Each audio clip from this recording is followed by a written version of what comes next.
현재 미국 워싱턴 백악관이 한국 특사의 발표로 인해 긴급 상황에 돌입했습니다. 가장 큰 성과는 방산협력 프레임워크 MOU를 체결한 것입니다.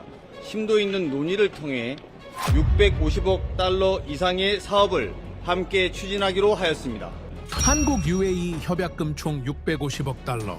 발표가 전 세계로 송출되던 그 순간 트럼프는 얼어붙었고 외신 기자들이 몰려왔습니다. 칼리드 왕자는 미국의 초유의 에너지 최후 통첩을 날린 것, 방산, AI, 원전, 미래 산업을 한 번에 묶어 한국에 올인하겠다는 말이나 다름없었죠. 불과 3개월 전 미국의 힘으로 압박당하던 그 중동이 아니었습니다. 세계 패권의 그림자 속에서 조용히 한국으로 방향을 틀어버린 사우디. 미국의 관세 협박, 중국의 자본 압력은 이제 물거품이 될 것이다. 이것은 단순한 외교 뉴스가 아닌 힘의 시대가 완전히 기울어 버렸다는 신호였는데요. 과연 사우디의 마음을 돌린 한국의 카드는 도대체 무엇이었을까요? 그 3개월간의 진실을 지금 바로 공개하겠습니다. 이야기를 시작하기 앞서 사연 속의 제작에 힘이 되는 구독과 좋아요 부탁드립니다. 한국을 응원하신다면 대한민국 화이팅! 이라고 아래 댓글로 남겨주세요. 방산 전 주기 350억, 그리고 투자 300억, 총 650억 달러의 격주 워킹그룹. 새벽 2시가 갓 넘은 시각, NSC 상황실에 대형 스크린의 자막이 흘렀습니다. 저는 그 숫자들을 처음에는 담담하게 바라봤습니다. 걸프 지역에서 대규모 거래 발표가 나오는 것은 어전을 일이 아니었으니까요. 사우디와 UAE는 늘 누군가와 무언가를 계약하고 그것이 국제 언론을 탔습니다. 저는 그런 뉴스에 이미 오래전에 면역이 된 사람이었습니다. 숫자에 놀라지 않는 것, 그것이 이 자리에서 살아남는 방법 중 하나이기도 했습니다. 그러나 화면 속 발표자가 누구인지 확인하는 순간 제 손가락이 멈췄습니다. 한국이었습니다. 한국의 특사가 UAE 왕세자와 나란히 서서 방산 전 주기 협력과 에너지 연계 투자를 동시에 발표하고 있었습니다. 저는 처음엔 단순한 수출 계약 발표라고 생각했습니다. 한국이 무기를 팔고 UAE가 사는 것. 그런 거래는 여러 나라가 해왔고 미국도 늘 해온 일이었습니다. 하지만 화면 구석의 자막을 다시 읽는 순간 그 생각이 무너졌습니다. 격주 워킹그룹. 저는 숫자보다 그 두 글자에서 더 크게 얼어붙었습니다. 650억 달러는 크지만 읽을 수 있는 숫자였습니다. 전 세계에서 해마다 벌어지는 방산 거래의 규모를 생각하면 충격적이기는 해도 이해 가능한 수치였습니다. 하지만 격주는 다른 차원의 이야기였습니다. 그것은 속도였고 의지였고 전략이었습니다. 단순히 많은 돈을 쓰겠다는 선언이 아니라 그 돈을 어떻게 움직이겠다는 방식에 관한 선언이었습니다. 국제 외교의 세계에서 격주라는 말은 단순한 회의 일정이 아닙니다. 그건 전장에서나 쓰는 리듬입니다. 협상안을 만들고 초안을 조율하고 관련 부서 의견을 수렴하고 법무 검토를 거치고 워싱턴의 승인을 기다리고 다시 초안을 수정하는 미국식 사이클은 통상 6개월에서 1년이 걸립니다. 복잡한 사안이면 그 이상도 갑니다. 그런데 한국은 14일 단위로 진척을 점검하겠다고 공개 선언한 것이었습니다. 그것은 합의가 아니라 진군의 선포였습니다. 전쟁의 속도로 협력을 밀어붙이겠다는 의지의 표현이었습니다. 상대방을 안심시키는 말이 아니라 나는 이 속도로 실행한다는 무언의 압박이었습니다. 상황실 안의 12명 관료들이 저마다의 표정으로 스크린을 응시했습니다. 처음에는 조용했습니다. 그 침묵이 무거워지더니 방 안의 분위기가 빠르게 두 방향으로 갈라지기 시작했습니다. 저는 그 갈라짐이 단순히 의견 차이가 아니라는 것을 알 수 있었습니다. 그건 오랫동안 쌓여온 방식과 현실 사이의 균열이 드디어 표면으로 올라오는 소리였습니다. 차관급 상급자가 먼저 입을 열었습니다. 목소리는 낮고 단호했습니다. 그는 항상 단호한 사람이었지만 이날은 그 단호함 안에 날이 더 서 있었습니다. 사우디와 UAE에 메시지를 보내야 한다고 했습니다. 미국이 누구인지를 다시 상기시켜줄 필요가 있다는 것이었습니다. 방산 수출 통제 압박, 정보 공유 축소, 금융기술 협력 재검토 경고. 말하자면 위협을 패키지로 보내자는 것이었습니다. 저는 그 말을 들으며 속으로 긴 한숨을 쉬었습니다. 또 그 방식이었습니다. 상대가 움직이면 압박하고 압박하면 상대가 멈출 것이라는 낡은 공식이었습니다. 저는 그 공식이 지금 이 상황에서는 역효과를 낼 것이라는 걸 현장 감각으로 알고 있었습니다. 하지만 저 역시 그 공식을 오랫동안 집행해온 사람이었습니다. 그것을 정면으로 부정하는 것은 제 경력 전체를 부정하는 것과 다름없었습니다. 그래서 저는 또다시 침묵했습니다. 그 침묵이 나중에 두고두고 저를 괴롭혔지만 그 순간에는 침묵이 가장 안전한 선택이었습니다. 상황실 반대편 구석에서 현장 군 출신 연락 장교가 낮게 중얼거렸습니다. 지금 필요한 건 경고가 아니라 매력적인 제안이라고. 그 말은 아무도 들으려 하지 않는 방향을 향해 조용히 던져졌습니다. 하지만 저는 그 말을 들었습니다. 그리고 그 말이 옳다는 것도 알고 있었습니다. 하지만 옳다고 알면서도 움직이지 못하는 것. 그것이 바로 조직 안에 오래 있으면 자연스럽게 몸에 배는 방식이었습니다. 저는 두 목소리 사이에서 침묵을 지켰습니다. 경고를 보내는 순간 걸프는 더 멀어질 것이라는 걸 알면서도 말을 꺼낼 수가 없었습니다. 압박을 받으면 상대방은 더 강하게 대안을 찾습니다.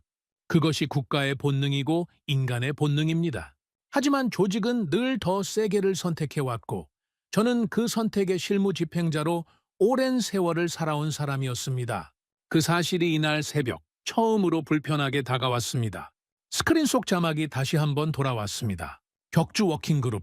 저는 그 단어를 바라보며 불길한 예감이 뱃속부터 올라오는 것을 느꼈습니다. 이 방송은 단순한 협력 발표가 아니었습니다. 어딘가에서 판이 뒤집히는 소리였습니다. 도화선이 당겨지는 소리이기도 했습니다. 그리고 불꽃은 이미 붙어 있었습니다. 그 순간 제 태블릿에 기밀 메모 하나가 수신되었습니다. 중국이 걸프 내부의 핵심 실세, 라인에 접근하고 있다는 보고였습니다. 방식은 전형적이었지만 이번에는 규모와 속도가 예상보다 훨씬 컸습니다. 항만 개발과 클라우드 인프라 제공을 입구로 삼고 AI 기반 감시 시스템 구축을 패키지로 묶어 제안하는 방식이었습니다. 금융 지원을 연결 고리로 활용하면서 그 과정에서 자연스럽게 축적되는 데이터와 네트워크 영향력을 나중에 조용히 회수해가는 구조였습니다. 보고서에는 이미 실제 접촉이 이루어진 인물들의 이니셜이 담겨 있었습니다. 그 이니셜들 중 일부는 제가 직접 아는 사람들과 연결되는 이름들이었습니다. 그것이 보고서를 단순한 정보가 아닌 현실의 문제로 만들었습니다. 총을 들지 않는 전쟁이었습니다. 포성이 없고 눈에 보이지 않기 때문에 더 위험한 종류의 침투였습니다. 미국이 걸프의 압박을 강화할수록 그 틈이 더 벌어진다는 것을 저는 이미 알고 있었습니다. 중국은 그 틈을 연료로 사용했습니다. 우리가 경고를 보낼 때마다 그들은 조건 없는 지원을 부각시키며 더 매력적인 대안으로 자신들을 포장했습니다. 우리는 그들의 각본 위에서 의도한 대로 움직이고 있었습니다. 그리고 제 금고 안에는 더 심각한 문서가 하나 있었습니다. 중국 측이 걸프 내부 인사를 포섭하려 했던 정황이 담긴 보고서였습니다. 그 보고서를 공개하면 외교적 파장이 클 것이었습니다. 하지만 공개하는 순간 미국의 압박, 외교가 그 포섭을 가능하게 만든 구조적 원인이었다는 사실이 함께 드러날 것이었습니다. 그것은 제 커리어의 끝을 의미할 수도 있었습니다. 그래서 저는 그 보고서를 금고 안에 넣어둔 채 오랫동안 침묵하고 있었습니다. 진실과 생존 사이에서 갈라진 채로 그 갈라짐이 저를 조금씩 무너뜨리고 있었습니다. 보고서를 읽고 태블릿을 내려놓으려는 순간 제가 관리하던 비공식 채널에 메시지 하나가 도착했습니다. 사우디 측 비밀 연락 라인이었습니다. 이 시간에 활성화되는 일이 드문 채널이었습니다.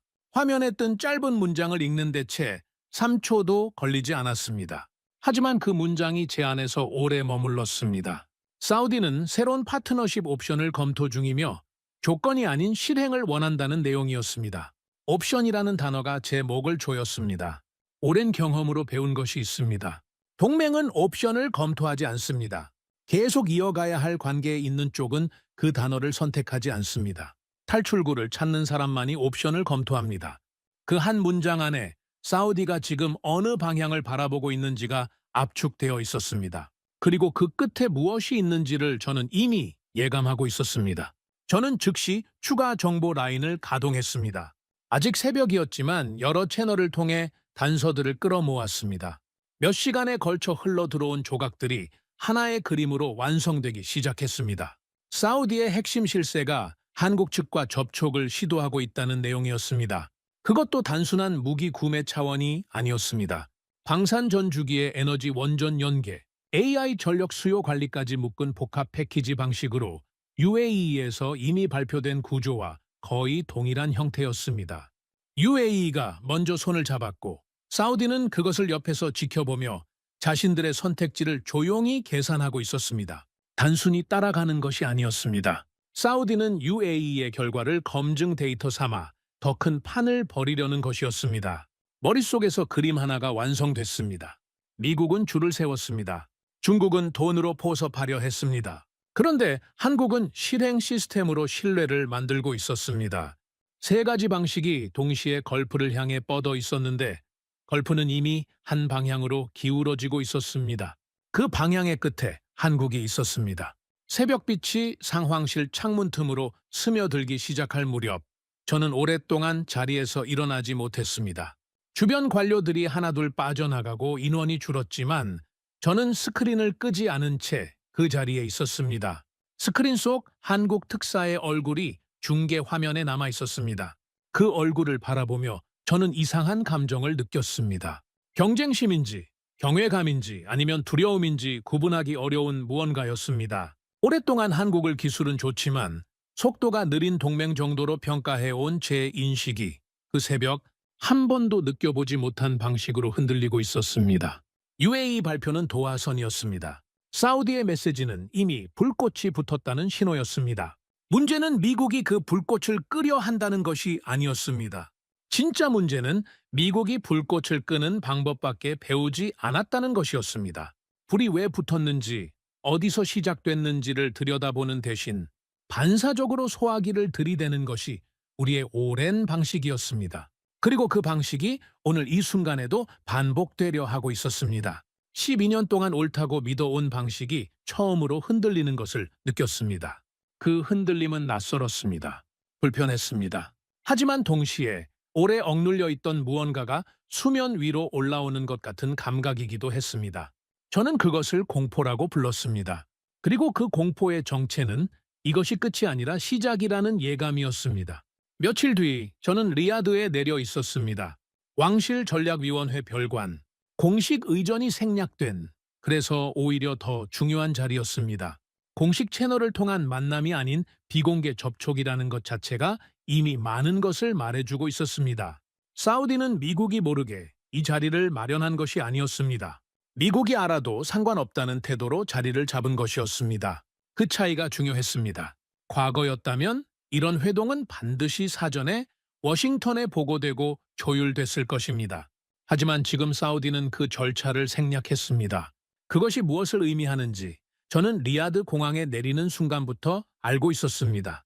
맞은편에 앉은 파이살 알-라시드는 처음부터 격식을 걷어냈습니다. 왕실 전략위원회의 실세로 알려진 그는 차분한 어조로, 그러나 날선 질문으로 첫 마디를 던졌습니다. 우리는 동맹입니까? 아니면 관리 대상입니까? 저는 준비해간 공식 메시지를 꺼내려다 멈췄습니다. 그 질문은 외교적 레토릭이 아니었습니다. 오랫동안 내부에서 쌓이고 쌓인 무언가가 마침내 압력을 이기지 못하고 터져 나오는 소리였습니다. 경고도 위협도 아닌 그냥 진심이었습니다. 리야드의 공기는 건조했습니다. 하지만 그 방 안의 온도는 달랐습니다. 파이살의 눈빛에는 분노가 아니라 피로가 담겨 있었습니다. 수십 년을 미국의 안보 우산 아래에서 살아온 나라가 처음으로 그 우산의 무게에 대해 입을 여는 표정이었습니다. 저는 그 눈빛을 보며 미국이 지금까지 사우디를 어떻게 바라봐 왔는지를 거꾸로 느꼈습니다. 우리는 그들을 동맹이라고 불렀지만 그들이 실제로 느낀 것은 관리라는 단어에 더 가까웠던 것이었습니다. 파이살은 말을 이었습니다. 사우디가 처한 현실을 천천히 나열했습니다. 반복되는 미국의 안보 압박, 이란 변수로 인해 좀처럼 안정되지 않는 지역 정세, 넘시티를 포함한 대규모 국가 개혁 프로젝트의 자금 조달 압박, 그리고 에너지 전환 시대의 새로운 성장 동력을 찾아야 하는 구조적 과제, 그 모든 것들 앞에서 미국이 내놓은 것은 조건뿐이었다고 했습니다. 지원을 받으려면 이것을 하지 마라, 저것을 바꿔라, 우리가 원하는 방향으로 움직여라. 그것이 미국이 내민 패키지의 실체였다는 것이었습니다. 저는 반박할 말을 찾으려 했지만 찾지 못했습니다. 그것이 사실이었기 때문입니다. 바이살은 잠시 멈추더니 조심스럽게 한 장의 브리핑 자료를 책상 위에 올려놓았습니다. 의도적으로 제 시야에 들어오도록 각도를 맞춘 자료였습니다. 항만 확장 사업, AI 데이터 센터 구축, 디지털 통신, 인프라 현대화. 중국이 이미 공식 제안을 완료한 패키지였습니다. 금액은 크고 조건은 없었습니다. 속도는 더 빨랐습니다. 저는 그 자료를 보며 속이 서늘해졌습니다. 중국의 방식은 언제나 동일했습니다. 표면적으로는 조건이 없어 보이지만 실제로는 가장 강력한 조건이 뒤에 숨어 있습니다. 인프라를 깔아주고 그 인프라 위에서 흐르는 모든 정보를 자국 서버로 흘려보냅니다. 항만이 연결되면 물류 데이터가 통신망이 깔리면 내부 소통이 AI 시스템이 들어오면 국가 운영의 핵심 데이터가 모두 노출됩니다. 한번 엮이면 빠져나오기 어려운 구조입니다. 조건이 없어 보이는 것이 가장 무서운 조건인 셈이었습니다. 그리고 그것은 사우디도 알고 있었습니다. 파이살이 담담하게 말했습니다. 우리는 종속은 원치 않는다고. 중국의 제안은 협상 테이블에서 활용할 지렛대일 뿐이며 그것이 진짜 출구는 아니라고. 그 말에는 솔직함과 동시에 경고가 담겨 있었습니다. 우리는 이 카드를 쥐고 있다. 하지만 쓰고 싶지는 않다. 더 나은 선택지를 원한다. 그 선택지를 당신들이 보여줄 수 있느냐는 물음이었습니다. 저는 직접 물었습니다. 왜 한국입니까? 파이살은 전혀 망설이지 않았습니다. 그들은 판매가 아니라 동행을 제안했습니다. 그 한 문장이 방 안의 공기를 바꿔놓았습니다. 파이살은 천천히 설명했습니다. 한국 측이 제시한 구조는 단순히 무기를 팔고 관계를 마무리 짓는 방식이 아니었습니다. 설계 단계에서부터 사우디 측 인력이 함께 참여하고 현지 기술자를 체계적으로 훈련시키고 유지보수 시스템을 현지에 이식하고 부품 공급망을 공동으로 구축하는 전 주기 협력이었습니다. 방산에서 끝나지 않았습니다. 원전 기반의 안정 전력을 장기 에너지 파트너십으로 연결하고 그 전력을 AI 데이터 센터에 폭증하는 수요와 이어붙이는 복합 구조였습니다. 단기 수출이 아니라 30년 단위의 국가 구조 재편을 함께 설계하겠다는 제안이었습니다. 저는 그 말을 들으며 이상한 감각이 올라오는 것을 느꼈습니다. 질투인지 경외인지 구분하기 어려운 무언가였습니다. 저는 오랫동안 한국을 기술은 좋지만 속도가 느린 동맹 정도로 평가해왔습니다. 미국의 파트너이드에 주도적인 역할을 하기에는 규모와 영향력이 부족한 나라라고 생각했습니다. 하지만 파이살의 입에서 나오는 한국의 모습은 전혀 달랐습니다. 그들은 빈틈을 찾아 들어오는 것이 아니라 새로운 판 자체를 설계하고 있었습니다.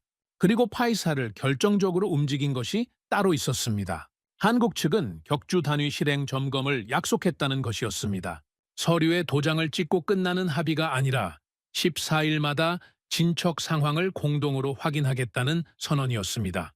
사우디는 말이 아닌 속도를 원했고 한국은 속도를 일정표로 보여준 것이었습니다. 숫자가 아니라 달력이었습니다. 협약서가 아니라 실행 계획표였습니다. 저는 메모를 하고 있었습니다. 손이 자동으로 움직이고 있었습니다. 한국이 사우디에게 판 것은 무기가 아니었습니다. 30년 단위로 설계된 미래를 함께 만들어가겠다는 신뢰였습니다. 그리고 그 신뢰는 언어가 아니라 일정표로 표현됐습니다. 회의가 끝날 무렵 저는 워싱턴에 암호 통신을 보냈습니다. 현장에서 본 것을 그대로 보고했습니다. 사우디의 분위기가 예상보다 훨씬 더 진지하다는 것. 한국의 제안이 단순한 거래 협상이 아닌 구조 이식 차원으로 제시됐다는 것. 그리고 사우디는 이미 어느 정도 방향을 잡고 있다는 것을 상급자의 목소리는 흔들리지 않았습니다. 한국은 우리 동맹인이 조율하면 된다고 했습니다. 사우디는 미국 없이 움직이지 못한다고 했습니다. 수십 년 동안 그렇게 살아온 관계인데 지금 흔들릴 리 없다고 했습니다. 그 목소리는 확신에 차 있었습니다. 하지만 저는 그 확신이 현실이 아니라 과거를 바라보고 있다는 것을 알 수 있었습니다. 저는 처음으로 정면으로 반박했습니다. 그건 10년 전 이야기입니다. 통신이 짧은 정적에 잠겼습니다. 상급자가 무슨 말을 할지 저는 예상하고 있었습니다. 그러나 그 정적이 길어지는 동안 저는 오히려 더 많은 것을 느꼈습니다. 지금 균열이 일어나고 있는 것은 걸프가 아니었습니다. 미국 내부의 인식이 현실을 따라가지 못하고 있었습니다. 우리는 10년 전의 지도를 들고 지금의 지형을 걷고 있었습니다. 그리고 그 오차가 이제 국가 전략의 실패로 이어지려 하고 있었습니다. 리야드를 떠나기 직전 파이살이 저를 따로 불렀습니다. 그는 아무 서두 없이 말했습니다. 곧 UAE와 한국의 다음 단계가 공식 발표될 것이라고. 그때 사우디도 선택을 공개할 것이라고. 그리고 그는 저를 똑바로 바라봤습니다. 시선을 피하지 않았습니다. 에단, 당신은 어느 편에 설 겁니까? 저는 대답하지 못했습니다. 처음으로 대답을 찾지 못한 것이 아니라 대답을 해선 안 된다는 느낌을 받았습니다. 그것은 조직에 대한 것이기도 했고 제 자신에 대한 것이기도 했습니다. 귀국 비행기 안에서 저는 창밖의 어두운 하늘을 오래 바라봤습니다. 어느 편에 설 것인가라는 질문이 계속 귓가를 맴돌았습니다. 저는 평생 미국이라는 편 위에 서 있었고 그것이 의심의 여지 없이 자연스러웠습니다. 그런데 그 질문 앞에서 처음으로 그 자연스러움이 단순한 습관이었는지 아니면 진짜 신념이었는지를 묻게 됐습니다. 조직이 정해준 편과 제가 옳다고 느끼는 방향 사이의 간격이 처음으로 의식됐습니다. 작은 간격이었지만 그 간격이 거짓말처럼 선명하게 느껴졌습니다. 비행기가 고도를 높일수록 그 간격은 더 선명해지는 것 같았습니다. 그리고 그 선명함이 다음에 제가 내릴 땅에서 어떤 선택을 해야 할지를 조용히 묻고 있었습니다. 며칠 뒤 저는 아부다비에 있었습니다. 아부다비 외교 단지 내 비공개 전략 회의실. 공식 석상이 아니었습니다. 저는 옵서버 자격으로 참석했습니다. 미국 측 인사로서 공식 개입 없이 현장을 지켜보는 역할이었습니다. 그 자격이 오히려 저를 더 자유롭게 만들었습니다. 말해야 할 의무도 방어해야 할 입장도 없었습니다. 그냥 보고 듣고 느끼면 됐습니다. 회의실 안에는 한국전략경제협력 특사단과 UAE 고위 실무진이 마주 앉아 있었습니다. 한국 측 실무총괄인 한서준이 단상 앞에 섰습니다. 40대 초반으로 보이는 그는 화려한 인상이 아니었습니다. 과하지 않은 정장, 단정한 자세, 군더더기 없는 동작. 하지만 그가 입을 열었을 때 회의실의 공기가 달라지는 것을 저는 분명히 느꼈습니다. 첫 슬라이드에 문장 하나가 크게 적혀 있었습니다. 합의는 오늘, 실행은 14일 이내. 저는 그 문장을 보는 순간 잠깐 멈췄습니다. 발표 자료의 첫 장에 일정을 박아 넣는 방식이었습니다. 통상적인 외교 프레젠테이션은 비전과 가치로 시작합니다. 우리가 얼마나 좋은 파트너인지, 우리의 역사가 얼마나 신뢰할 수 있는지를 먼저 이야기합니다. 하지만 한서준은 그 순서를 뒤집었습니다. 첫 장부터 속도를 들이밀었습니다. 이것이 우리의 방식이라는 선언이었습니다. 한서준은 방산 전 주기 협력의 구조를 풀어냈습니다. 단순한 무기 판매가 아니었습니다. 공동 설계 참여, 현지 인력 훈련, MRO, 즉 유지 보수 현지화, 부품 공급망 공동 구축. 그 구조는 한번 거래하고 끝나는 관계가 아니라 한국 기술자와 UAE 기술자가 함께 시스템을 운영하는 구조였습니다. 한국이 떠나도 UAE가 스스로 운영할 수 있게 만드는 구조였습니다. UAE 실무진에서 질문이 나왔습니다. 리스크는 어떻게 관리할 것이냐는 물음이었습니다. 한서준은 짧고 명확하게 답했습니다. 리스크는 공유한다고. 대신 성과도 공유한다고. 저는 그 답을 들으며 노트에 뭔가를 적고 있었습니다. 나중에 확인해보니 저는 이렇게 써놓았습니다. 이건 계약이 아니라 생태계 이식이다. 저도 모르게 손이 움직인 것이었습니다. 통상적인 방산 거래는 단방향입니다. 파는 쪽이 기술을 쥐고 있고 사는 쪽은 그것을 의존합니다. 고장이 나면 파는 쪽에 손을 벌려야 합니다. 부품이 필요하면 파는 쪽의 일정을 기다려야 합니다. 그 의존 구조가 장기적으로 협상력의 불균형을 만들고 결국 압박의 도구가 됩니다. 저는 그 구조를 수없이 활용해왔습니다. 그것이 미국식 방산 외교의 핵심 중 하나였으니까요. 그런데 한국이 제시한 구조는 달랐습니다. 의존이 아니라 공동 운영이었습니다. 한국이 기술을 이식하되 UAE가 그 기술을 자국 인력으로 운영하게 만들었습니다. 그것은 단기적으로는 한국에 불리한 구조처럼 보일 수 있었습니다. 의존성을 낮추면 협상력도 낮아지는 것이 통상적인 논리이니까요. 하지만 저는 곧 그 논리가 틀렸다는 것을 깨달았습니다. 한국이 원하는 것은 협상력이 아니었습니다. 신뢰였습니다. 그리고 신뢰는 의존이 아니라 존중에서 나옵니다. 그것을 한국은 알고 있었습니다. 발표는 방산에서 멈추지 않았습니다. 한서준은 두 번째 챕터로 넘어갔습니다. AI와 에너지의 연결이었습니다. UAE에서 AI 데이터 센터 확장이 본격화되면서 전력 수요가 폭발적으로 증가하고 있었습니다. 그 수요를 안정적으로 충당하기 위한 해법으로 한국은 원전 기반의 안정 전력 공급을 제시했습니다. 단순히 원전을 짓겠다는 이야기가 아니었습니다. 원전을 중심으로 스마트 그리드를 연계하고 그 그리드가 AI, 데이터 센터와 방산 시설의 전력 수요를 동시에 감당하는 복합 에너지 생태계를 설계하겠다는 것이었습니다. 저는 그 설명을 들으며 속으로 감탄했습니다. 이것은 단순한 인프라 수출이 아니었습니다. 에너지, 방산, 디지털 기술이 하나의 생태계 안에서 맞물리는 구조였습니다. 어느 하나를 빼면 전체가 흔들리는 방식이었습니다. 그것은 30년 단위로 사고하는 사람만이 설계할 수 있는 그림이었습니다. 저는 속으로 인정했습니다. 이들은 거래가 아니라 미래를 팔고 있다는 것을. 그리고 세 번째 챕터가 펼쳐졌습니다. 한서준이 일정표를 화면에 띄웠습니다. 2주 단위 점검, 분기별 현장 검증, 공동 TF 상시 운영, 각 항목 옆에 담당자 이름과 연락처까지 기재되어 있었습니다. 발표 자료가 아니라 운영 매뉴얼이었습니다. 합의하고 나면 이렇게 움직인다는 구체적인 설계도였습니다. UAE 실무진 중 한 명이 고개를 끄덕이는 것이 보였습니다. 작은 동작이었지만 저는 그것을 놓치지 않았습니다. 그 고개 끄덕임 하나가 수십 쪽 분량의 외교 문서보다 더 많은 것을 말해주고 있었습니다.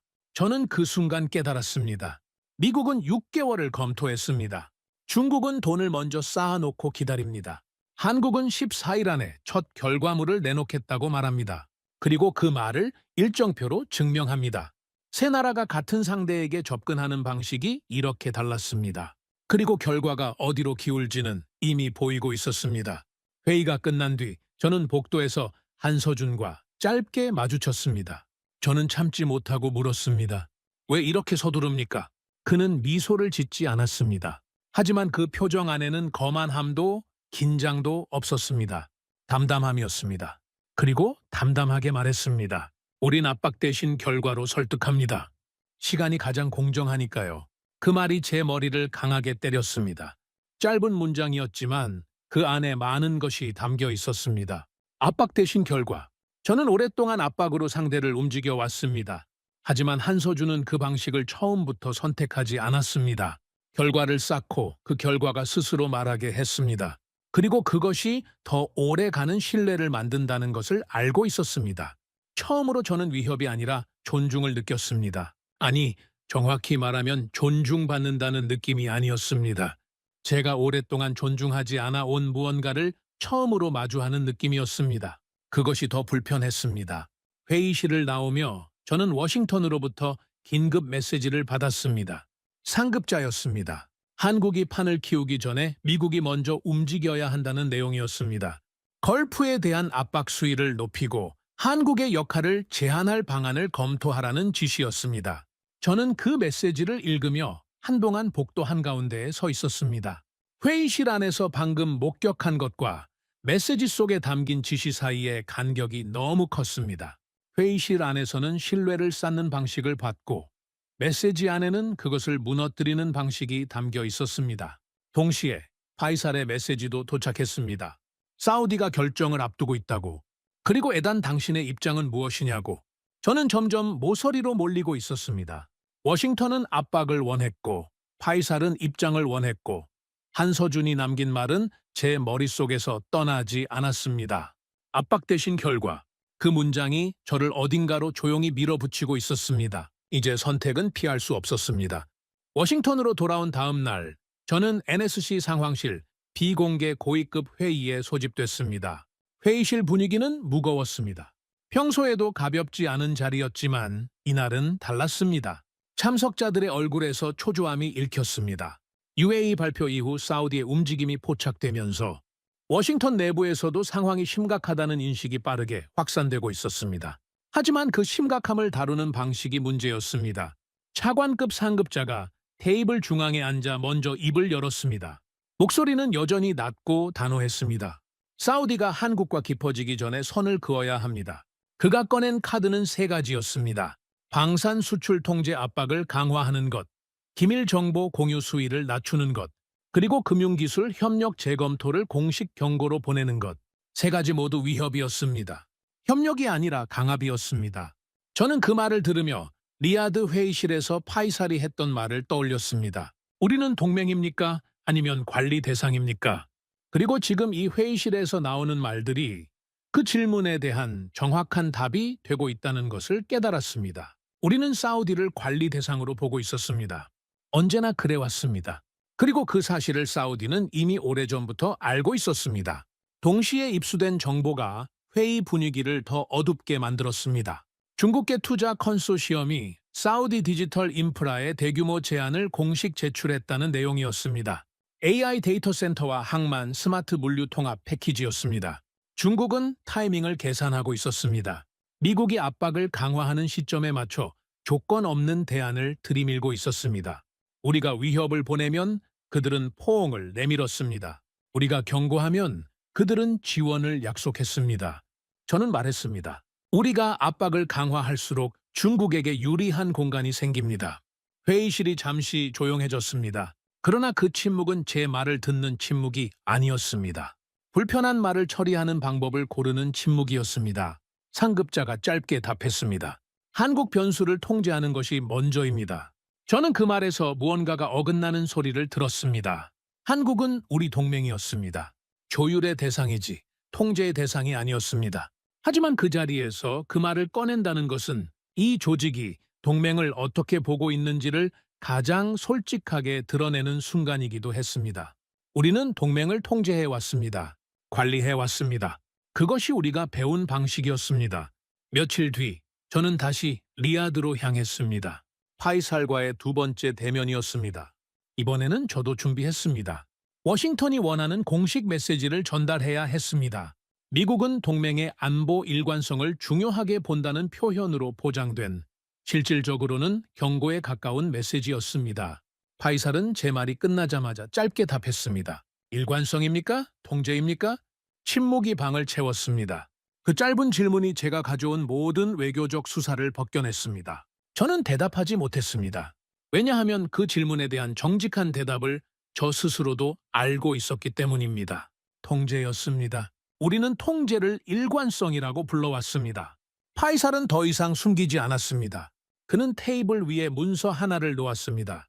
한국과 사우디 간 방산 전주기 협력 초안이었습니다. 에너지 AI 연계 장기 프레임도 함께였습니다. 이미 초안 단계까지 와 있었습니다. 실질적인 협상이 물밑에서 상당히 진행되어 있었습니다. 저는 그 문서를 보는 순간 이상한 감각을 느꼈습니다. 패배감이 아니었습니다. 변화의 냄새였습니다.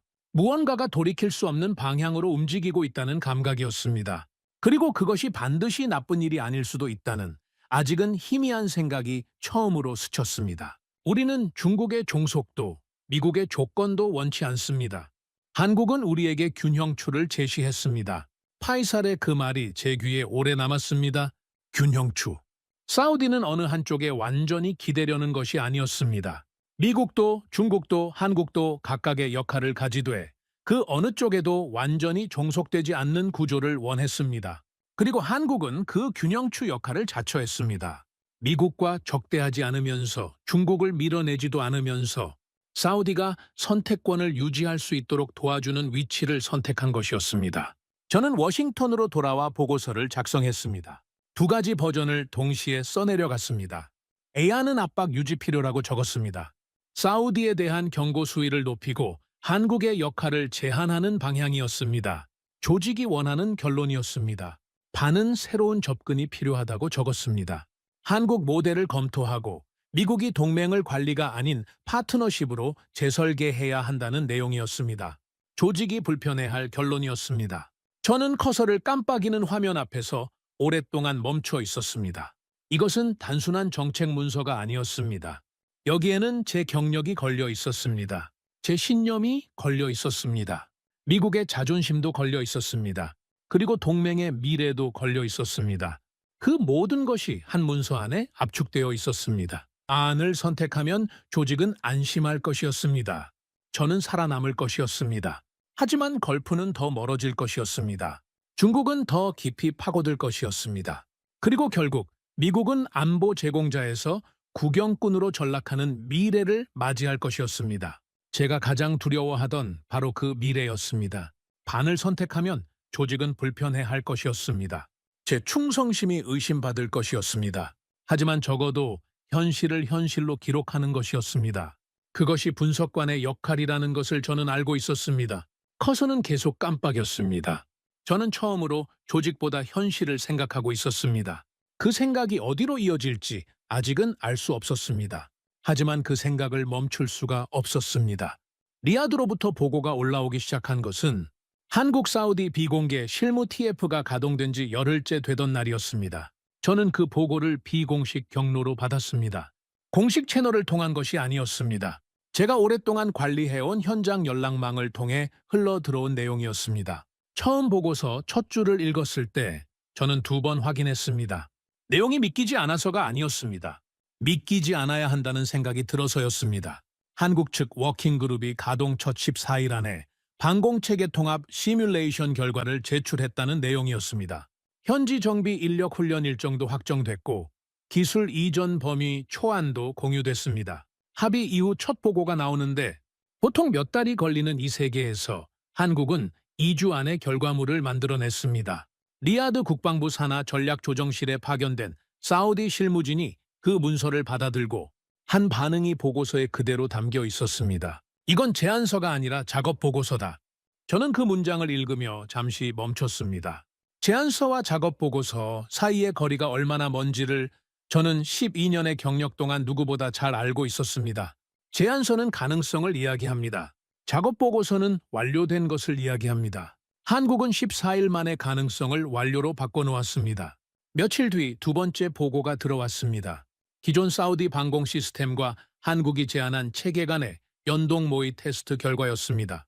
통합 가능성을 검증하는 시뮬레이션이었는데 사우디 측 내부 예상으로는 최소 6개월이 소요될 작업이었습니다. 기술적 복잡성, 기존 시스템과의 호환성 문제, 데이터 표준화 작업까지 고려하면 그보다 더 걸릴 수도 있다고 봤었습니다. 실제 결과는 5주였습니다. 5주 만에 통합 가능성이 입증됐습니다. 사우디군 내부 보고서에 올라간 평가 문구는 짧고 명확했습니다. 운용 가능하며 예상보다 빠르다. 저는 그 문구를 읽으며 숫자 하나가 머릿속에 박히는 것을 느꼈습니다. 5주. 6개월이 5주가 됐습니다. 그것은 단순한 효율의 문제가 아니었습니다. 그것은 방식의 문제였습니다. 한국은 다른 방식으로 일하고 있었습니다. 저는 그 보고서를 출력해 책상 위에 놓고 오래 바라봤습니다. 미국이 같은 작업을 맡았다면 얼마나 걸렸을까를 계산해 봤습니다. 계약 협상, 법적 검토, 기술 이전 승인, 의회 보고, 부서 간 조율. 보수적으로 잡아도 1년은 넘었을 것이었습니다. 그 차이가 단순히 행정 속도의 문제가 아니라는 것을 저는 알고 있었습니다. 그것은 상대방을 어떻게 바라보는가의 문제였습니다. 한국은 사우디를 검증해야 할 대상이 아니라 함께 일해야 할 파트너로 보고 있었습니다. 그 시선의 차이가 5주와 1년의 차이를 만들었습니다. 세 번째 보고는 에너지 쪽에서 왔습니다. 한국 측이 AI 데이터 센터 확장 시 발생하는 전력 수요 예측 모델을 제시했다는 내용이었습니다. 단순한 수치 예측이 아니었습니다. 원전 기반 안정 전력과 스마트 그리드 연계 방안이 구체적인 수치와 함께 제시됐습니다. 어느 시점에 얼마나 많은 전력이 필요하고 그것을 어떤 구조로 공급하며 수요가 급증할 때의 대응 메커니즘이 무엇인지까지 설계된 모델이었습니다. 사우디 에너지 라인에서 관심이 올라오기 시작했다는 보고가 함께 들어왔습니다. 방산협력의 카운터파트가 아닌 에너지부 실무진이 한국 측 자료를 자체 검토하기 시작했다는 내용이었습니다. 그것이 무엇을 의미하는지는 명확했습니다. 협력의 범위가 방산을 넘어 국가 에너지 전략 전체로 확장되고 있었습니다. 저는 그 순간 깨달았습니다. 한국은 무기를 파는 것이 아니었습니다. 국가 구조를 설계하고 있었습니다. 방산이 뼈대라면 에너지는 혈관이었습니다. 그리고 AI는 두뇌였습니다. 그 세 가지가 하나의 설계도 안에서 맞물리는 구조를 한국은 제안하고 있었습니다. 어느 하나를 뺄 수 없는 구조. 한번 받아들이면 30년 이상 함께 갈 수밖에 없는 구조였습니다. 저는 점점 방관자가 아니라 증인이 되어가고 있었습니다. 그 즈음 UAE에서도 신호가 왔습니다. UAE 고위 인사가 공개 포럼에서 발언했습니다. 한국과의 협력은 단기적 거래가 아니라는 내용이었습니다. 외교적 수사로 포장됐지만 그 안에 담긴 메시지는 명확했습니다. UAE는 한국과의 관계를 공개적으로 격상시키겠다는 선언이었습니다. 그 발언이 국제 언론을 탔습니다. 워싱턴 내부에 긴장감이 퍼졌습니다. 상급자가 짧게 말했습니다. 이건 상징 싸움이다. 저는 그 말을 들으며 생각했습니다. 상징이 아니었습니다. 실적이었습니다. 한국이 만들어낸 것은 선언이 아니라 결과였고 UAE가 그 결과를 공개적으로 인정한 것이었습니다. 상징처럼 보이는 것이 사실은 가장 단단한 현실인 경우가 있습니다. 이것이 그런 경우였습니다. 파이살로부터 비공식 메시지가 도착한 것은 UAE 발언이 보도된 이틀 뒤였습니다. 문장은 짧았습니다. 우리는 실행을 본다. 그리고 기억한다. 그리고 덧붙인 말이 있었습니다. 미국은 우리를 붙잡으려 한다. 한국은 우리와 걷겠다고 한다. 저는 그 문장을 읽으며 오래 생각했습니다. 붙잡는 것과 함께 걷는 것의 차이. 그 두 가지 모두 상대방 곁에 있는 방식이지만 느낌은 완전히 다릅니다. 붙잡히는 쪽은 자유를 잃습니다. 함께 걷는 쪽은 방향을 가집니다. 사우디는 오랫동안 붙잡혀 있었고 이제 처음으로 함께 걷는 방식을 만난 것이었습니다. 저는 인정할 수밖에 없었습니다. 감정이 아니라 실적이 판을 바꾸고 있었습니다. 한국은 소리치지 않았습니다. 협박하지 않았습니다. 회유하지도 않았습니다. 그냥 약속한 날짜의 결과를 가져왔습니다. 6개월 걸릴 일을 5주에 해냈습니다. 제안서 대신 작업 보고서를 냈습니다. 그리고 그것이 모든 외교적 수사보다 강력하다는 것을 한국은 알고 있었습니다. 저는 그때 처음으로 진짜 의미의 경쟁을 느꼈습니다. 미국의 경쟁 상대는 중국이 아니었습니다. 우리 자신의 방식이었습니다. 우리가 고수해온 방식이 스스로를 뒤처지게 만들고 있었습니다. 그것을 인정하는 것이 가장 어려운 일이었습니다. 그리고 그 어려운 일을 저는 이제 피할 수 없는 지점에 서 있었습니다. 그 즈음 저의 금고 안에서 그 보고서가 다시 떠올랐습니다. 중국이 걸프 내부 인사를 포섭하려 했던 정황이 담긴 문서였습니다. 저는 그것을 오랫동안 열지 않았습니다. 공개하면 미국의 실책이 드러나고 침묵하면 한국의 성과가 정치적 공격에 노출될 수 있었습니다. 하지만 이제 상황이 달라지고 있었습니다.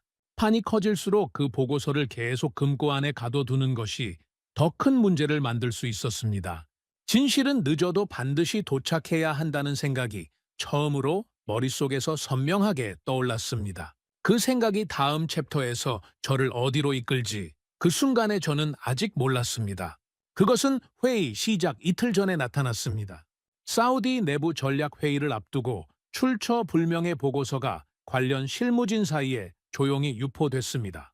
내용은 두 가지였습니다. 첫 번째, 한국 방산 체계의 장기 유지비가 초기 제시 금액 대비 급격히 증가할 가능성이 있다는 내용이었습니다. 두 번째, 원전 연계 전력 공급 계획이 과장됐을 수 있다는 의혹이었습니다. 수치도 있었고 인용 출처처럼 보이는 자료도 붙어 있었습니다. 처음 보면 그럴듯해 보이는 문서였습니다. 저는 그 보고서를 입수하고 즉시 분석에 들어갔습니다. 수치를 하나하나 대조했습니다. 인용 출처를 역추적했습니다. 그리고 오래 걸리지 않아 결론이 나왔습니다. 수치는 맥락에서 뽑아낸 조각이었습니다. 인용 출처는 실제로는 존재하지 않거나 완전히 다른 내용을 담고 있었습니다. 누군가가 공을 들여 만들어낸 조작이었습니다. 흔적을 더 파고들었습니다. 이 문서가 어디서 처음 나타났는지를 추적했습니다. 며칠이 걸렸습니다. 그리고 결국 실마리가 잡혔습니다. 문서의 최초 유통 경로가 중국계 로비 네트워크와 연결된 인물들과 교차됐습니다. 직접적인 증거는 아니었습니다. 하지만 정황은 충분했습니다. 의혹은 총보다 빠르게 퍼집니다. 그것이 사실이든 아니든 한번 퍼지면 회수가 되지 않습니다. 사우디 내부 일부 실무진이 흔들리기 시작했다는 보고가 들어왔습니다. 전략회의 분위기가 급격히 냉각됐습니다. 불과 며칠 전까지 상승세를 타던 흐름이 보이지 않는 손 하나에 의해 흔들리고 있었습니다. 저는 그 구도를 보며 분노가 올라왔습니다. 중국은 한국과 정면으로 싸우지 않았습니다. 한국의 실적을 뒤집을 수 없다는 것을 알고 있었기 때문입니다. 그래서 신뢰를 공격했습니다. 실적이 아무리 좋아도 의심이 생기면 흔들립니다. 그것이 가장 오래된 방해 공작의 원리였습니다. 총을 쏘지 않고 상대방이 스스로 넘어지도록 바닥을 흔드는 방식이었습니다.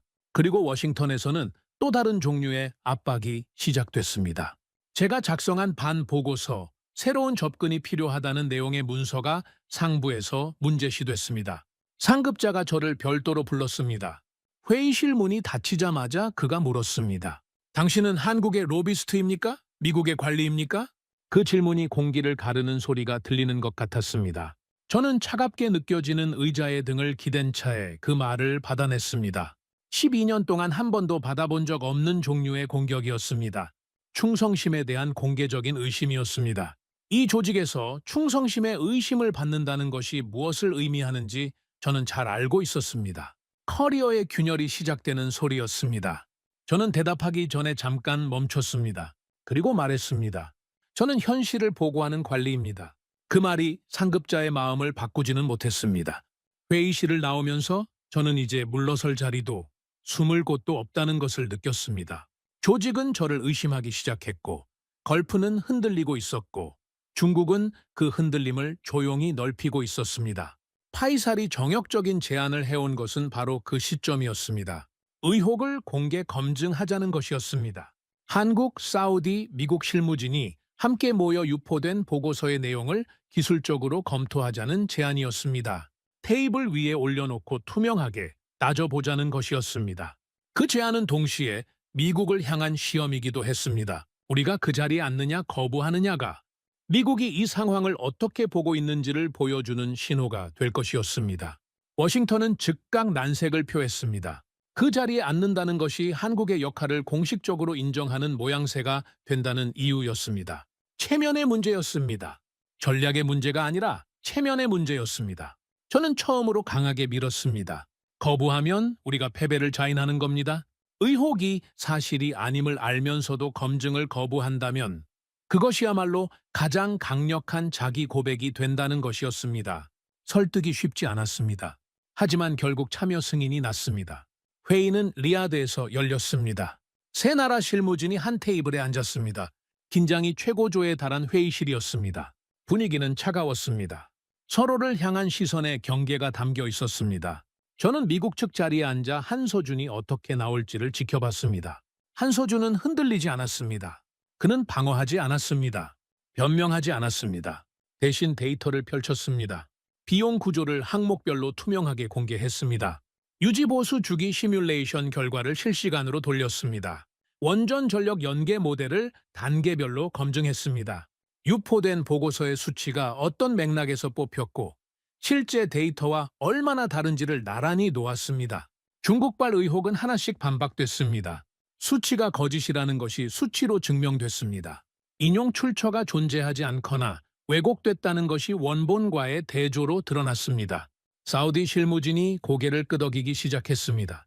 처음에는 조심스럽게, 그리고 점점 확신을 가지고 저는 속으로 인정했습니다. 이건 단순한 방어가 아니었습니다. 압도적인 준비였습니다.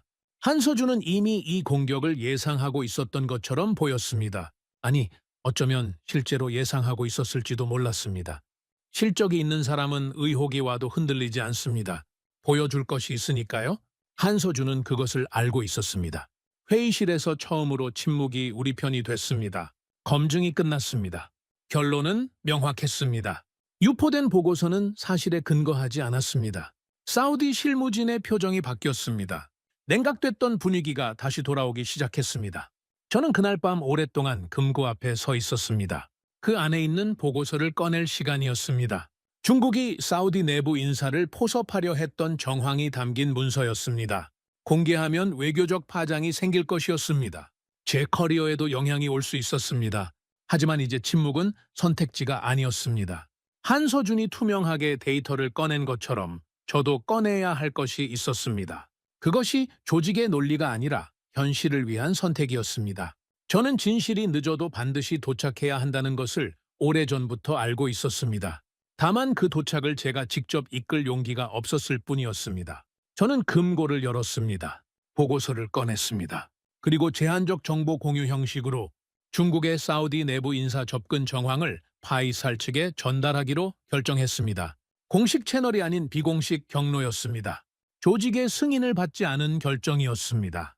그것이 무엇을 의미하는지를 저는 알고 있었습니다. 그날 저는 처음으로 커리어보다 신뢰를 선택했습니다. 그 선택이 옳은지 그른지는 아직 알 수 없었습니다. 하지만 침묵이 틀렸다는 것만큼은 분명히 알고 있었습니다.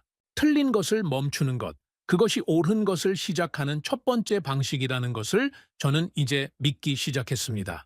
리야드 왕실 고위 안보경제 합동 회의실에 들어서는 순간 저는 공기가 다르다는 것을 느꼈습니다. 평소의 외교 회의에는 특유의 온도가 있습니다.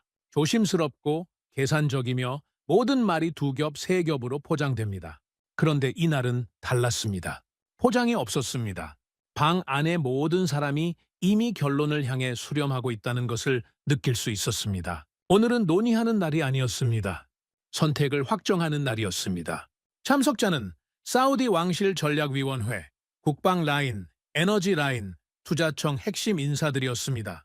한 자리에 이 라인들이 동시에 모인다는 것 자체가 이미 신호였습니다. 방산만의 문제가 아니라는 것, 국가, 전략 차원의 결정이 이루어진다는 것을 그 구성원 명단이 말해주고 있었습니다. 저는 공식 참관인 자격으로 한쪽 구석에 앉아 있었습니다. 발언권은 없었습니다. 다만 목격할 수는 있었습니다. 파이사리 회의 말미에 최종 발언을 맡았습니다. 그는 서두르지 않았습니다. 자료를 펼치지도 않았습니다. 그냥 앉은 채로 방 안의 모든 사람을 천천히 바라보며 말했습니다. 우리는 통제도 원하지 않고 종속도 원하지 않는다고. 우리가 원하는 것은 동행이라고. 그 말이 회의실 안에서 오래 머물렀습니다. 동행이라는 단어는 단순해 보이지만 그 안에 모든 것이 담겨 있었습니다. 미국이 오랫동안 제공한 것은 보호였습니다. 중국이 제안한 것은 투자였습니다. 그런데 사우디가 원하는 것은 그 어느 것도 아니었습니다. 함께 걷는 것이었습니다. 방향을 스스로 정하되 그 길을 혼자 걷지 않아도 되는 관계였습니다. 그리고 한국이 제시한 것이 정확히 그것이었습니다. 회의 분위기를 결정적으로 밀어붙인 것은 실무진의 보고였습니다. 한국 측이 이미 1단계 실행에 착수 가능한 상태라는 내용이었습니다. 말이 아니었습니다. 인원이 준비됐고 장비가 준비됐고 일정표가 준비됐습니다. 합의만 되면 그날부터 움직일 수 있는 상태였습니다. 보통의 협상에서 합의 이후 실행 준비에 들어가는 것과는 순서가 달랐습니다. 한국은 합의 전에 이미 실행 준비를 마쳐놓고 있었습니다. 그 보고가 결정적이었습니다. 회의실 안에서 고개를 끄덕이는 움직임이 퍼졌습니다. 말이 없었습니다. 필요하지 않았습니다. 이미 모든 것이 말해진 뒤였습니다. 투표도 없었습니다. 선언도 없었습니다. 그냥 공기가 바뀌었습니다. 그리고 그 공기의 변화가 결론이었습니다. 조건부가 아닌 실행을 전제로 한 합의가 승인됐습니다. 결정의 순간은 의외로 조용했습니다. 저는 그 조용함 안에서 오히려 더 많은 것을 느꼈습니다. 커다란 역사적 전환점이 반드시 폭발적인 방식으로 오는 것은 아니라는 것을, 가장 조용한 방에서 가장 고요한 순간에 세상이 달라지는 결정이 내려질 수 있다는 것을, 저는 그 조용한 결정을 목격하고 있었습니다. 공식 발표는 그로부터 사흘 뒤에 나왔습니다. 사우디 한국 공동협력 프레임 발표였습니다. 방산 전주기 협력, 에너지 AI 연계 전략, 장기 기술 산업 파트너십, 세 가지 축이 동시에 선언됐습니다. 발표 직후 국제 언론이 일제히 속보를 냈습니다. 걸프 전략 균형 이동, 한국 중동 핵심 파트너로 부상, 헤드라인들이 서로 경쟁하듯 쏟아졌습니다. 저는 워싱턴 상황실에서 그 보도들을 보고 있었습니다.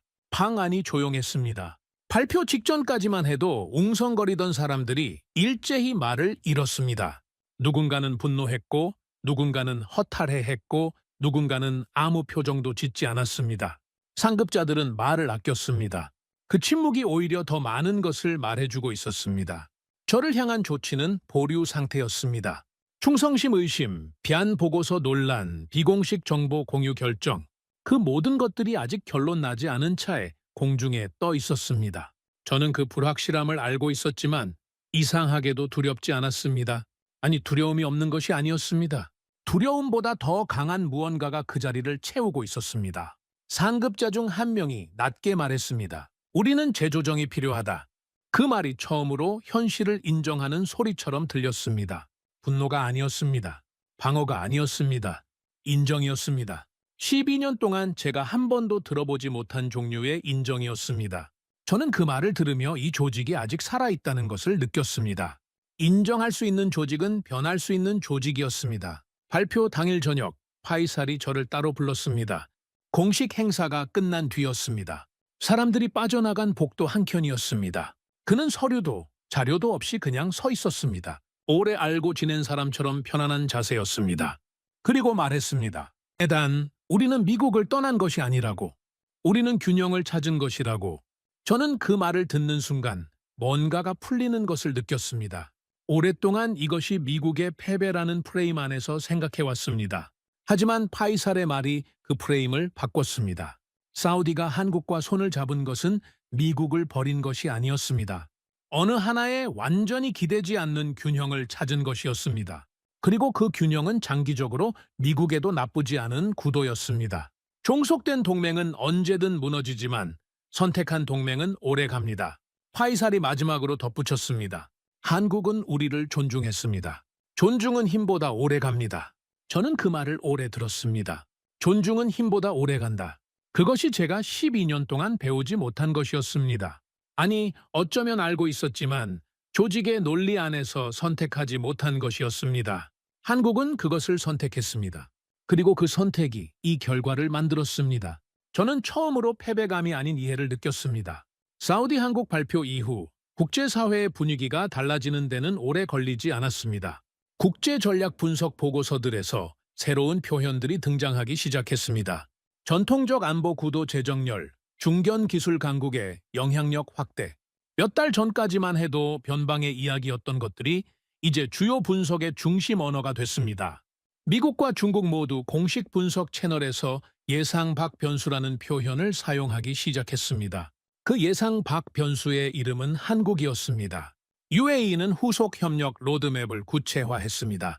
사우디는 실행 단계에 본격 착수했습니다.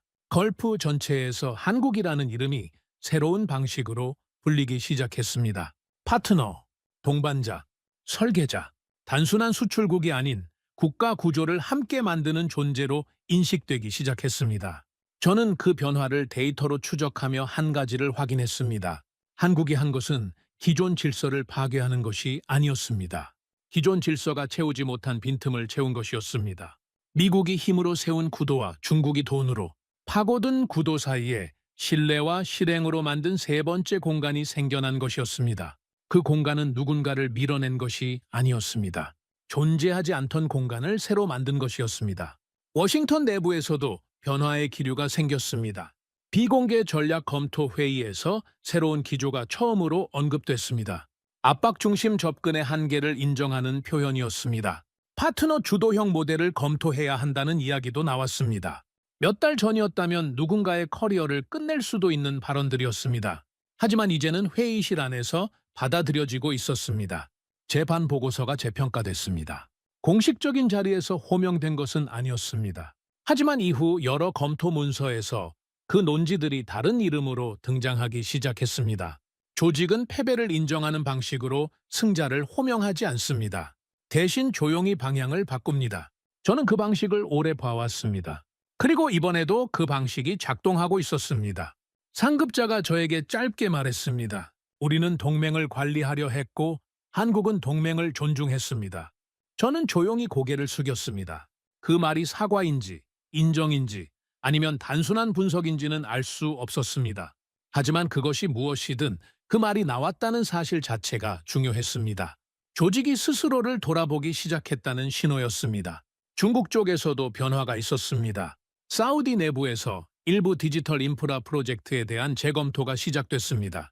중국계 컨소시엄이 독점적으로 추진하던 구조에 제동이 걸렸습니다. 완전한 차단이 아니었습니다. 하지만 한국의 협력안이 균형추 역할을 하면서 사우디가 선택지를 나눠들고 협상하는 구조가 만들어졌습니다. 그것이 가장 건강한 형태의 균형이었습니다. 어느 한쪽이 독점하지 못하는 구도. 사우디는 그 구도를 스스로 만들어냈습니다. 저는 처음으로 안도했습니다. 중국의 영향력이 차단된 것이 아니라 제한된 것이었습니다. 그 차이가 중요했습니다. 차단은 갈등을 만들지만 제한은 균형을 만듭니다. 사우디는 갈등이 아닌 균형을 선택했습니다. 그리고 그 선택을 가능하게 한 것이 한국이었습니다. 아부다비 공항 VIP 라운지에서 한서준을 마지막으로 만난 것은 그로부터 몇 주 뒤였습니다. 우연이 아니었습니다. 제가 먼저 연락했습니다. 할 말이 있었습니다. 아니, 정확히는 들을 말이 필요했습니다. 오랫동안 압박으로 세상을 읽어온 사람이 처음으로 다른 방식으로 읽기 시작할 때 그 방식을 먼저 걸어간 사람의 목소리가 필요했습니다. 라운지 한쪽 구석, 조용한 자리였습니다. 한서준은 먼저 말을 꺼내지 않았습니다. 저를 기다렸습니다. 그것이 이미 그의 방식을 보여주는 것이었습니다. 상대방이 준비됐을 때 이야기한다는 것, 서두르지 않는다는 것. 저는 그에게 물었습니다. 왜 이렇게까지 합니까? 이 방식이 단기적으로는 손해인 경우도 많을 텐데 왜 이 길을 선택합니까? 한서준은 잠시 창밖을 바라봤습니다. 그리고 말했습니다. 우린 경쟁을 두려워하지 않습니다. 준비되지 않은 약속을 두려워하죠. 저는 그 말을 듣는 순간 무언가가 정렬되는 느낌을 받았습니다. 준비되지 않은 약속을 두려워한다는 것. 그것은 단순한 실행력의 이야기가 아니었습니다. 자국의 한계를 정직하게 아는 것. 그리고 그 한계 안에서 할 수 있는 것을 최선으로 해내는 것. 과장하지 않고 부풀리지 않고 약속한 것을 약속한 날짜에 내놓는 것. 그것이 한국이 선택한 방식이었습니다. 저는 다시 물었습니다. 국가는 이런 방식으로 성장할 수 있습니까? 그가 답했습니다. 국가는 신뢰로 성장합니다. 그걸 증명하고 싶었습니다. 그 말은 단순한 외교 수사가 아니었습니다. 저는 그 진심을 봤습니다. 수십 년 동안 압박과 통제의 언어로 국제관계를 다뤄온 저에게 그 말은 낯설었습니다. 하지만 낯설다는 것이 틀렸다는 뜻은 아니었습니다. 오히려 오래 익숙해진 것이 꼭 옳다는 뜻도 아니라는 것을 이제 알고 있었습니다. 공항 라운지를 나오면서 저는 혼자 오래 걸었습니다. 제가 12년 동안 일해온 방식, 압박으로 동맹을 붙잡는 것, 통제로 질서를 세우는 것, 그것이 완전히 틀린 것이라고는 말할 수 없었습니다. 힘이 필요한 순간은 있습니다. 압박이 유일한 언어인 상황도 있습니다. 하지만 그것이 유일한 방식이라는 믿음이 틀렸다는 것은 이제 분명했습니다. 한국은 다른 방식이 가능하다는 것을 증명했습니다. 소리치지 않았습니다. 협박하지 않았습니다. 대신 준비했습니다. 약속한 날짜의 결과를 가져왔습니다. 상대방을 존중했습니다. 그리고 그 존중이 신뢰를 만들었고 그 신뢰가 역사를 바꿨습니다. 저는 더 이상 이 변화를 위협으로 보지 않게 됐습니다. 사우디의 선택은 배신이 아니었습니다. 균형이었습니다. 한국의 방식은 도전이 아니었습니다. 가능성이었습니다. 그리고 미국이 할 일은 그 가능성을 차단하는 것이 아니라 그것에서 배우는 것이었습니다. 동맹은 붙잡는 것이 아니라 설득하는 것입니다. 그 설득은 힘이 아니라 신뢰에서 나옵니다. 그리고 신뢰는 선언이 아니라 실행에서 만들어집니다. 저는 평생 힘의 논리 속에서 일해왔습니다. 압박은 빠르고 통제는 익숙했습니다. 하지만 걸프에서 저는 다른 방식을 보았습니다. 한국은 조건을 내걸지 않았습니다. 대신 책임을 내걸었습니다. 그들은 약속을 말하지 않았습니다. 실행을 보여주었습니다. 사우디는 그 손을 잡았습니다.